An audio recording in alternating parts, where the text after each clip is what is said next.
Iran और Israel के बीच जारी युद्ध की तपिश अब भारत की 8,000 करोड़ की कंडोम इंडस्ट्री तक पहुंच गई। अगर आप सोच रहे हैं कि युद्ध का असर सिर्फ तेल और गैस की कीमतों पर होगा तो आप गलत हैं। रिपोर्ट के मुताबिक आने वाले दिनों में कंडोम की कीमतें 40 से 50% तक बढ़ सकती हैं।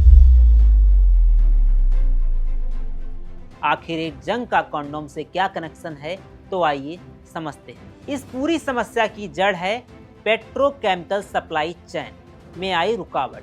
कंडोम बनाने के लिए दो सबसे जरूरी चीजें चाहिए, लुब्रिकेंट के लिए सिलिकॉन ऑयल और लेटेक्स को स्थिर रखने के लिए अमोनिया।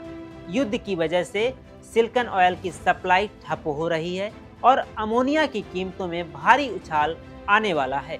इतना ही नहीं, पैकेजिंग में इस्तेमाल होने वाले पीवीसी और एल्युमिनियम फॉयल भी महंगे हो रहे हैं, जिससे मैन्युफैक्चरिंग कॉस्ट भी लगातार बढ़ती जा रही है।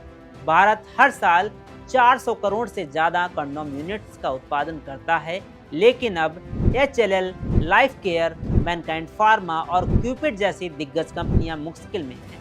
रॉ मटेरियल की कमी और लॉजिस्टिक्स की दिक्कतों की वजह से समय पर डिलीवरी करना मुश्किल होता जा रहा है। अधिकारियों का मानना है कि अगर सरकार ने पेट्रोकेमिकल संसाधनों का आवंटन कम किया तो सप्लाई और भी घट जाएगी, जिससे कीमतों में भारी इजाफा होना तय है।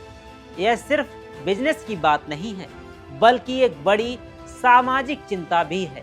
भारत जैसे देश में कंडोम परिवार नियोजन और जनसंख्या नियंत्रण का सबसे अहम हिस्सा है। अगर कीमतें बढ़ती हैं तो इसका इस्तेमाल कम हो सकता है, जिससे सीधा असर समाज और स्वास्थ्य व्यवस्था पर पड़ेगा।